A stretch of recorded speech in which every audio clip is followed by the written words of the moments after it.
കഴിവുള്ള ആളുകൾ നമ്മുടെ മഹല്ലുകളിൽ കടന്നു വരുമ്പോൾ അവർക്ക് നല്ല ഗൈഡൻസ്, നല്ല നിലക്കുള്ള ഉപദേശങ്ങൾ കൊടുത്ത് നല്ല ഒരു ജനറേഷൻ നമ്മുടെ കാലശേഷം വളർന്നു വരണം, അവരെ വളർത്തിക്കൊണ്ടുവരണം. കാരണവന്മാർ അങ്ങനെ ചിന്തിക്കേണ്ട സമയമാണിത്. ഞാൻ മരിക്കണവരെ വേറെ ഒരാളും ഈ സ്ഥാനത്തേക്ക് കയറാൻ പാടില്ല എന്നല്ല ചിന്തിക്കേണ്ടത്. ഉസാമ റളിയല്ലാഹു അൻഹുവിനെ നബി തങ്ങൾ തിരഞ്ഞെടുക്കുമ്പോൾ സിദ്ദീഖ് തങ്ങൾ അത് തന്നെ ശരിവെച്ച് തിരഞ്ഞെടുത്തപ്പോഴേ ഉസാമ തങ്ങളെക്കാളും പ്രായമുള്ള എത്ര സ്വഹാബിമാരുണ്ട് ആ കൂട്ടത്തിൽ. പക്ഷേ നേതാവ് 17കാരനാണ് ഉസാമത്ത് ഇബ്നു സയ്യിദ് റളിയല്ലാഹു അൻഹു. ഇതാണ് ഇസ്ലാം. കഴിവുകളെ പരിപോഷിപ്പിക്കുകയും ജാതിയും മതവും പ്രശ്നമല്ല. അതിന് കഴിവുള്ള ആളുകൾ സമുദായത്തിന്റെ രാജ്യത്തിന്റെ നേതൃസ്ഥാനങ്ങളിലേക്ക് വരണം. മുസ്ലിം രാജ്യങ്ങളും അല്ലാത്ത രാജ്യങ്ങളും കഴിവുള്ളവർ രംഗത്ത് വരണം. കഴിവാണ് ഒരു മനുഷ്യന്റെ കാലിബർ, അവരുടെ കഴിവരുടെ പൊട്ടൻഷ്യൽ, ഇതാണ് ആവശ്യം. ഇസ്ലാമിലാണെങ്കിലോ ഈമാനുള്ള മുഴുവൻ ആളുകളിൽ നിന്നും അള്ളാഹുവിനോട് തഖ്വയുള്ളവരാരോ, അവരുടെ കുടുംബം, അവരുടെ ഭാഷ, അവരുടെ പാസ്പോർട്ട്, ഇതൊന്നും വിഷയമല്ല. ഉസാമത്ത് ഇബ്നു സയ്യിദ് റളിയല്ലാഹു അൻഹു ഹബീബായ റസൂലുള്ളാഹി സ്വല്ലല്ലാഹു അലൈഹി വസല്ലമ തങ്ങളോട് മഹാനായ അബൂദറുൽ ഗിഫാരി റളിയല്ലാഹു അൻഹു വന്നിട്ട് ചോദിച്ചു, യാ റസൂലല്ലാഹ്, അല്ലാഹുവിന്റെ റസൂലേ, വല്ലൈത ഫുലാനൻ വല്ലൈത ഫുലാന ഫലിമാദാ ലം തുവല്ലിനി. നബിയെ, ഒരുപാട് ആളുകൾക്ക് അങ്ങ് സ്ഥാനം കൊടുത്തല്ലോ, ഒരുപാട് ആളുകൾ അങ്ങ് ഗവർണർമാരായി നിയമിച്ചല്ലോ, എന്നെ എന്തേ നബി അങ്ങ് നിയമിക്കാത്തത്? എന്ന് ചോദിച്ചപ്പോൾ റസൂലുള്ളാഹി സ്വല്ലല്ലാഹു അലൈഹി വസല്ലം തങ്ങൾ ഗിഫാർ ഗോത്രത്തിന്റെ നേതാവ്, സ്വഹാബികളിൽ പരിത്യാഗിയായി മാറിയ സാഹിദായ സ്വഹാബി മഹാനായ അബൂദറുൽ ഗിഫാരി റളിയല്ലാഹു അൻഹുവിന്റെ ചുമലിൽ കൈകൊണ്ട് തട്ടിക്കൊണ്ട് പറഞ്ഞൊരു വാക്കുണ്ട്, യാ അബൂദർ, അബൂദറേ, ഇന്നക റജുലുൻ ദഈഫുൻ, നിങ്ങൾ ദുർബലനായ ആളല്ലയോ അബൂദറേ, വ ഇന്നഹാ അമാന, ഈ ഉത്തരവാദിത്തം എന്നത് ഒരു അമാനത്താണ്, വിശ്വസിച്ചേൽപ്പിക്കപ്പെടുന്ന വിഷയമാണ്. വ ഇന്നഹാ യൗമൽ ഖിയാമത്തി ഖിസ്യും വ നദാമ, നാളെ പരലോകത്ത് വരുമ്പോൾ ആ ഉത്തരവാദിത്വം കൃത്യമായി നിർവഹിക്കാൻ കഴിയാത്തവർക്ക് നാളെ സങ്കടവും ഖേദവുമായി മാറും അബൂദറേ. ഇല്ലാ മൻ അഖദഹാ ബിഹഖിഹാ, അത് കൃത്യമായി കൊണ്ടു നടക്കാൻ കഴിയുന്നവർക്കൊഴികെ, വഅദ്ദല്ലദീ അലൈഹി ഫീഹാ, ഉത്തരവാദിത്തങ്ങൾ കൃത്യമായി നിർവഹിക്കാൻ കഴിയാത്തവരല്ലാത്ത ബാക്കി എല്ലാ നേതാക്കന്മാർക്കും നാളെ നേതൃത്വം തലവേദനയാണ്, സങ്കടമാണ് അബൂദറേ എന്ന് മഹാനായ റസൂലുള്ളാഹി സ്വല്ലല്ലാഹു അലൈഹി വസല്ലം. മഹാനായ ഉബയ്യ് ഇബ്നു കഅബ് റളിയല്ലാഹു അൻഹു സയ്യിദുൽ ഖുറാ, ഖുർആൻ പണ്ഡിതന്മാരുടെ നേതാവ്, ഖുർആൻ പാരായണം ചെയ്യുന്നവരുടെ നേതാവ് മഹാനായ ഉബയ്യ് ഇബ്നു കഅബ് റളിയല്ലാഹു അൻഹു, ഉമർ റളിയല്ലാഹു അൻഹു ഖലീഫയായിരുന്ന കാലത്ത് ഉമർ തങ്ങളുടെ മുമ്പിൽ വന്ന് പറഞ്ഞു, യാ ഉമർ, കൈഫ തുവല്ലിന്നാസ വതതുർകുനി, ഉമറേ, എത്രയോ ആളുകൾക്ക് നിങ്ങൾ സ്ഥാനം കൊടുക്കുകയും എന്നെ ഏൽപ്പിക്കാതിരിക്കുകയും ചെയ്യുന്നുവല്ലേ. നമ്മൾ അത് പ്രതീക്ഷിച്ചിരിക്കുന്ന കുപ്പായിട്ടിരിക്കുന്ന ഒരാൾക്കത് കിട്ടിയില്ലെങ്കിൽ വല്ലാത്ത സങ്കടം ഉണ്ടാവും. ഇതൊരു ലഹരിയാണെന്നാണ്. ഒരിക്കൽ പഞ്ചായത്ത് മെമ്പറായ ഒരാൾ മരിക്കണവരെ ആ മിനിമം മെമ്പറെങ്കിലും ആയിട്ട് മരിച്ചാൽ മതി എന്ന് ആഗ്രഹം വരും. മേലോട്ട് പോകാനായിരിക്കും ആഗ്രഹം, പഞ്ചായത്ത് പ്രസിഡന്റ് വരെ ആകണം. പക്ഷെ അടുത്ത കൊല്ലം കിട്ടിയില്ല എന്ന് വന്നാൽ വലിയ വിഷമമാണ്. തങ്ങൾ പറയാൻ, നിഅമൽ മുർദിഅ വബിസത്തിൽ ഫാത്തിമ, മുല കൊടുക്കുന്ന പെണ്ണുങ്ങൾ എത്ര നല്ലവരാണ്, മുല കൂടി നിർത്തുന്നവർ എത്ര മോശക്കാരാണ് എന്ന് പറഞ്ഞാൽ എന്താ അർത്ഥം എന്നറിയോ? മുലകൂടി നിർത്തണ്ടെന്നല്ല, അധികാരം ഉണ്ടാകുമ്പോൾ എല്ലാവർക്കും കാര്യമായിരിക്കും. അത് പോയോക്കണ്ടേ, ഒരൊറ്റ കുട്ടി പെരയ്ക്ക് വരില്ല. തോറ്റവരും ഉമ്മയും കുട്ടികളും ഭാര്യ മക്കളും ഇരുന്നിട്ട് കരച്ചിലായിരിക്കും. ജയിച്ചവർക്കാണ് അനുമോദനം വരിക, തോറ്റവർ ഒറ്റക്കിരുന്ന് കരയലാണ്. അതാണ് ഈ പറഞ്ഞതിൻ്റെ അർത്ഥം. നിഅമത്തിൽ മുർദിഅ, നിഅമൽ മുർദിഅ, പാല് കൊടുക്കുമ്പോൾ കൂടെ ഒരുപാട് അല്ലെ ഒരു നല്ല സമയം. പക്ഷേ ബിഇസത്തിൽ ഫാത്തിമ, ഫാത്തിമ എന്ന് പറഞ്ഞാൽ മുലകൂടി നിർത്തുക എന്നതിനർത്ഥം, വാക്കിനർത്ഥം അതാണ്. മുലകൂടി നിർത്തിയാൽ അത് മോശമാണ് എന്ന് പറഞ്ഞ് ഈ അധികാരം കിട്ടിക്കൊണ്ടിരിക്കുമ്പോൾ ഭയങ്കര രസമാണ്. ആ പാലുകൂടി നിർത്തിയാൽ ബിഇസത്തിൽ ഫാത്തിമ, അത് വല്ല രസമൊന്നും ഉണ്ടാവില്ല. അതുകൊണ്ട് ആദ്യം അതിനൊരുങ്ങി നിൽക്കണ്ട, അതാണ് ഈ പറയണത്. സുബ്ഹാനല്ലാഹ്, എത്ര സ്ഥലത്താണ് അടിപിടി. എന്തിനായി മദ്രസൊക്കെ ഊരിച്ചെന്നറിയോ? എനിക്കും പ്രസിഡന്റ് ആവണം മദ്രസൻ്റെ. അപ്പം മറ്റേ വിഭാഗത്തിൻ്റെ പ്രസിഡന്റാന്ന് പറയാം. അപ്പം ഞാനൊരു പ്രസിഡന്റ് തന്നെയാണല്ലോ, അതിന് മറ്റേ വിഭാഗം എന്ന് പറയണമെങ്കിൽ ഒരു ചോരൊക്കെ ഉണ്ട്, എപ്പോഴല്ലേ മറ്റേതാവുള്ളൂ. ഇങ്ങനെ അടിപിടി ഉണ്ടാക്കുക. അപ്പുറത്ത് വേറെ പള്ളി ഉണ്ടാക്കണം, ഞങ്ങളും പ്രസിഡന്റ് തന്നെയാണ്, ഞാനും ഖാദി തന്നെയാണ്, ഞാനും ഇവിടുത്തെ എന്താ പറയുക, ഇതിൻ്റെ വലിയുൽ അഹദാണ്. ഇങ്ങനെ ഓരോ ഉത്തരവാദിത്തങ്ങൾ, ഭാരങ്ങൾ ജനങ്ങൾ ചോദിച്ചു വാങ്ങി നാളെ നരകത്തിലേക്കോ പരലോകത്തെ വിചാരണയുടെ കാഠിന്യമോ ചോദിച്ചു വാങ്ങാണ്. ഇതൊക്കെ എന്തിനതിൻ്റെ ആവശ്യം? ഉത്തരവാദപ്പെട്ട കാര്യങ്ങൾ ചെയ്യാൻ യോഗ്യരായ ആളുകളുണ്ട്, അവർക്ക് വേണ്ടി ദുആ ചെയ്യുക. വലിയ അഹദിന് വേണ്ടി ദുആ ഇരക്കണം, നാം ഭരണാധികാരികൾക്ക് വേണ്ടി ദുആ ഇരക്കണം, സജ്ജനങ്ങളായ ആളുകൾക്ക് വേണ്ടി. എന്തിനാണത്? നമ്മുടെ മുൻഗാമികളുടെ ചര്യയാണ്. ഖുതുബകളിൽ ദുആ ഇരക്കും. വലിയ അഹദിന് ഗൾഫ് നാടുകളിൽ ദുആ ഇരക്കൂലേ, അല്ലാഹുമ്മ അയ്യിദ്, പടച്ചവനെ നീ ശക്തിപ്പെടുത്തേണമേ റഈസദ് ദൗല, രാജ്യത്തിന്റെ ഭരണാധികാരിയെ, പ്രസിഡന്റിനെ, അല്ലെങ്കിൽ ജലാലത്തുൽ മലിക്, ഇന്നാലിന്റെ രാജാവിനെ, വനായിബഹു വവുസറാഅഹു വബിതാനതഹു അല്ലാഹുമ്മ റസുഖുൽ ബിതാനത സ്വാലിഹ, നല്ലവരായ കൂട്ടുകാരെ ഭരണാധികാരിക്ക് നൽകണേ. ഉത്തരവാദിത്തം ഏറ്റെടുത്ത ആളുകൾക്ക് വേണ്ടി വിശ്വാസികൾ ജുമുഅകളിൽ പോലും ദുആ ഇരക്കണം, ഖുതുബകളിൽ പോലും. സുബ്ഹാനല്ലാഹ്. എന്തിന്? അവരത് നിർവഹിക്കട്ടെ.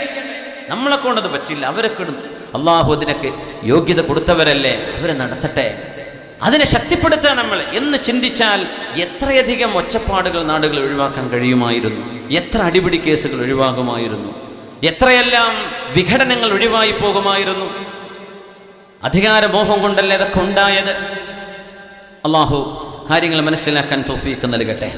ഉബയ്യ് ഇബ്നു കഅബ് റളിയല്ലാഹു അൻഹു ഉമർ ഇബ്നുൽ ഖത്താബ് തങ്ങളോട് വന്ന് ചോദിച്ചു, ഒരു വിഷമം കൊണ്ട്. കാരണം യോഗ്യനായ ആളുണ്ടായിരിക്കെ മഹാനായ ഉബയ്യ് റളിയല്ലാഹു അൻഹുവിന് അത്ര പോലും യോഗ്യതയില്ലാത്ത ആളുകളെന്ന് ഉബയ്യ് എന്നവരെ മനസ്സിലാക്കിയ പലർക്കും അധികാരം ലഭിച്ചു. ഉമർ എന്നവരോട് ചോദിച്ചു, അല്ല ഉമർ എന്നവരെ, നിങ്ങൾ എന്താ എന്നെ ഏൽപ്പിക്കാത്തത്? എനിക്ക് തരുന്നല്ല ചോദ്യം, എന്താ നിങ്ങളെ ഏൽപ്പിക്കാത്തത്? ഉമർ തങ്ങളുടെ കാഴ്ചപ്പാട് മനസ്സിലാക്കാനാണത്. എന്തിനാ നിങ്ങൾ എന്നെ ഏൽപ്പിക്കാത്തത്? മഹാനായ ഉമർ റളിയല്ലാഹു അൻഹു പറഞ്ഞു, വല്ലാഹി യാ ഉബയ്യ്, ഉബയ്യേ, യാ അബൽ മുൻദിർ, ഇന്നി ഉഹിബ്ബുക കഹുബ്ബി ലിനഫ്സി. ഉബയ്യേ, ഞാൻ എന്നെ സ്നേഹിക്കുന്ന പോലെ ഞാൻ നിങ്ങളെ സ്നേഹിക്കുന്നുണ്ട് ഉബയ്യേ.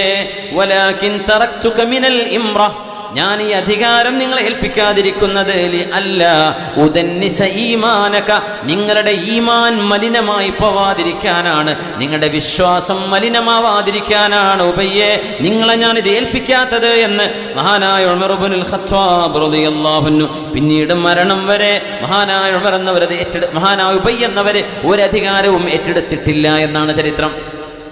ഉമർ റളിയല്ലാഹു തആല അൻഹുവിന്റെ കാലങ്ങളിൽ സ്വഹാബിമാർ എല്ലാവരും ഇങ്ങനെ എനിക്ക് വേണ്ട എന്ന് പറഞ്ഞു ഒഴിഞ്ഞു മാറിയപ്പോൾ ഉമർ തങ്ങൾ ഒരു ചോദ്യം ചോദിച്ചു, നിങ്ങൾ എല്ലാവരും കൂടി എന്നെ ഖലീഫയായി ബൈഅത്ത് ചെയ്ത് തെരഞ്ഞെടുത്തിട്ട് എന്നെ സഹായിക്കാൻ നിങ്ങളാരും കൂടെ നിൽക്കാതെ, രാജ്യങ്ങൾ ഇസ്ലാം വളർന്നുകൊണ്ടിരിക്കുകയാണ്, രാജ്യങ്ങളിൽ ഗവർണർമാർ വേണം, നിങ്ങൾ ആരും പോകില്ലെന്ന് പറഞ്ഞാൽ ഉമർ മദീനയിൽ നിന്നിട്ട് ഒറ്റയ്ക്ക് ഇത് എങ്ങനെ നിർവഹിക്കും? നിങ്ങൾ എന്നെ ഏൽപ്പിച്ചു ഈ ഉത്തരവാദിത്വം, അതുകൊണ്ട് നിങ്ങൾ എന്നെ സഹായിക്കണം എന്ന് പറഞ്ഞ് ഉമർ എന്നവർ നിർബന്ധപൂർവം ചില സ്വഹാബിമാരെ ഉത്തരവാദിത്വം ഏൽപ്പിച്ചു കൊടുത്തിട്ടുണ്ട്. അവരെ ഏറ്റെടുക്കുകയും ചെയ്തു. കാരണം ഉത്തരവാദിത്വം നിർവഹിക്കാൻ വേറെ ഒരു നിർവാഹമില്ലാത്ത രംഗം, നിങ്ങൾക്ക് യോഗ്യതയുണ്ട്, കഴിവുണ്ട്, നിങ്ങൾ ഒഴിഞ്ഞു മാറരുത്. അത് കൃത്യമായി ചെയ്യാൻ കഴിയുന്നവർ ഒരിക്കലും ഒഴിഞ്ഞു മാറരുത്, അല്ലാത്തവർ അതിന് കുപ്പായിട്ട് നിൽക്കും ചെയ്യരുത്. അത്രയാണ് വിഷയം. റസൂലുള്ളാഹി സ്വല്ലല്ലാഹു അലൈഹി വസല്ലമ തങ്ങളിൽ നിന്ന്, സ്വഹാബികളിൽ നിന്ന് ഈ വിഷയം മനസ്സിലാക്കിയത് കൊണ്ടാണ് മഹാനായ അബൂ ഹനീഫ റളിയല്ലാഹു അൻഹു എന്ന ഇസ്ലാമിന്റെ കർമ്മധീരരായ കർമ്മശാസ്ത്ര പണ്ഡിതന്മാരിലെ അൽ ഇമാമുൽ അഅ്ളം എന്ന് മുത്ലഖൻ പറഞ്ഞാൽ മഹാനായ അബൂ ഹനീഫ റളിയല്ലാഹു അൻഹു ആണ്. മഹാനായ അബൂ ഹനീഫ റളിയല്ലാഹു അൻഹു മഹാനവറുകളോട് അന്നത്തെ ഖലീഫ തവല്ലൽ ഖളാ, അബൂ ഹനീഫ തങ്ങളെ നിങ്ങൾ ചീഫ് ജഡ്ജായിട്ട് മാറണം എന്ന് പറഞ്ഞ നേരം നിങ്ങൾ ചീഫ് ജഡ്ജാവണം. ലാ അസ്ലുഹു ലഹു, ഞാനതിന് യോഗ്യനല്ല എന്ന് മഹാനായ അബൂ ഹനീഫ റളിയല്ലാഹു അൻഹു. യാ റബ്ബ്, അതാണ് കാഴ്ചപ്പാട്. ചീഫായിട്ട് നിയമിക്കാൻ ഞാനതിന് പറ്റിയ ആളല്ല.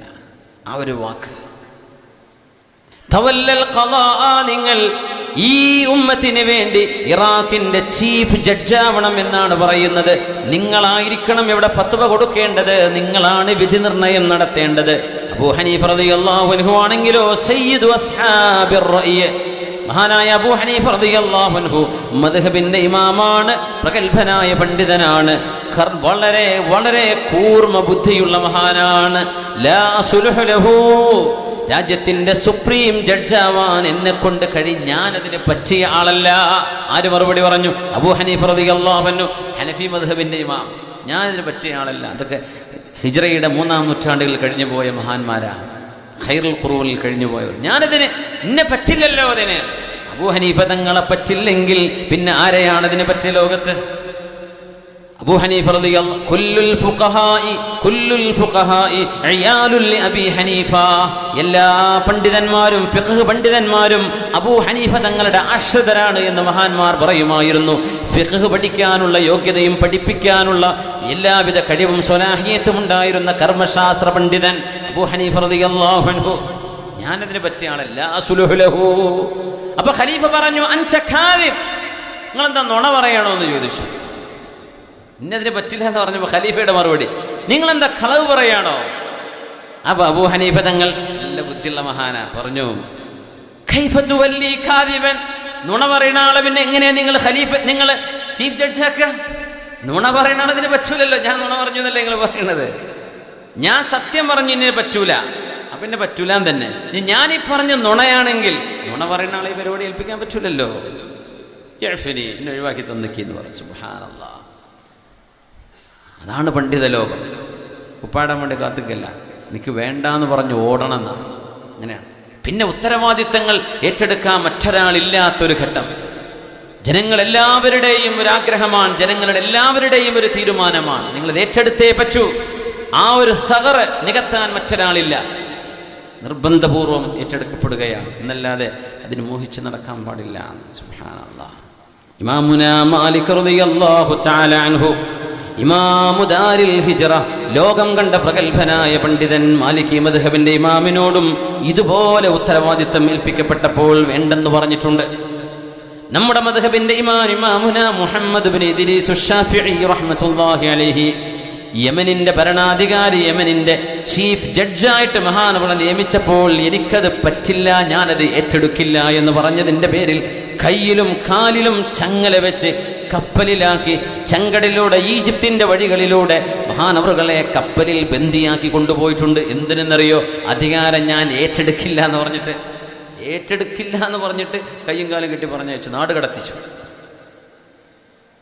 ഈ ഒരു കാലം നമ്മൾ ഓർക്കണം. ഇന്ന് എല്ലാ കാലം എല്ലാറ്റിലും മായം വന്ന പോലെ മൊത്തത്തിൽ മായുള്ളത് കൊണ്ട് ഈ മായമാണ് സത്യമെന്ന് മനുഷ്യന്മാർ വിചാരിച്ചു. പക്ഷേ ഇങ്ങനെ ഒരു നല്ല കാലം ഈ ഉമ്മത്തിന് കഴിഞ്ഞു പോയിട്ടുണ്ട്, നമ്മൾ അറിയണം.